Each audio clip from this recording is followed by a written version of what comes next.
There's no denying that airlines are flying high. Domestic carriers had their most profitable year ever in 2014, with some of the best margin performance in a decade. As of April 2015, the industry was the best performing in the industrial sector for the 1-year, 3-year, and 5-year periods. But things didn't always look this optimistic. It's hard to believe now, but between 2005 and 2008, about 70% of the U.S. airline industry was operating under Chapter 11 bankruptcy protection. So what changed? A common misconception is that airline stocks have outperformed only because fuel costs are down from a year ago. The implication, some believe, is that when oil prices begin to fully recover, airlines will be first to feel the pinch. This isn't necessarily the case. All 4 industry leaders, Delta, Southwest, American, and United, began to climb even when oil prices were in the $100 per barrel range.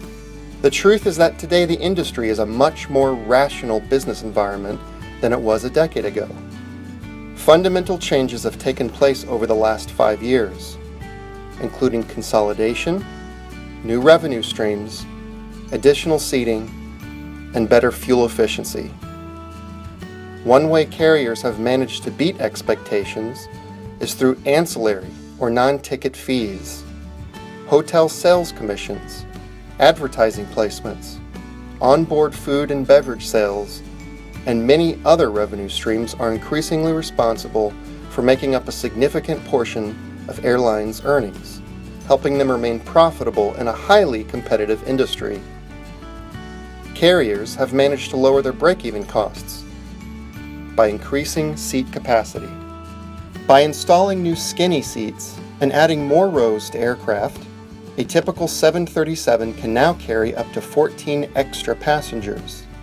Over the years, airlines have also benefited from more fuel-efficient aircraft, which has lowered fuel costs, airlines' #1 operating expense. A Boeing 787 Dreamliner built in the 2010s can fly thousands of miles farther while consuming less fuel than its 1970s counterpart. Helping to push up air travel demand is the emergence of a global middle class. Regions where we're seeing some of the most significant middle class growth are Africa, China, India, and Southeast Asia.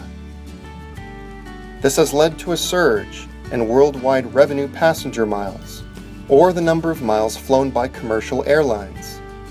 The rise in both the global middle class and air travel demand can already be seen in an increase in tourism, expansion of route networks, and new aircraft orders, all of which could be a tailwind for the U.S. Global Jets ETF, or simply JETS. As the only pure-play one-stop airline ETF, JETS is truly global, spanning 5 continents. 80% of the fund's holdings are domestic companies, 20% foreign. JETS is more than just airlines. Additional types of companies within the industry have been added to the mix. You'll find not only carriers, but also aircraft manufacturers and global airport service providers. The fund tracks the U.S. Global Jets Index, tailored specifically to offer broad, international, and diversification benefits. To learn more about JETS, visit our website or give us a call. We have a ticket waiting for you. Please consider carefully a fund's investment objectives, risks, charges, and expenses.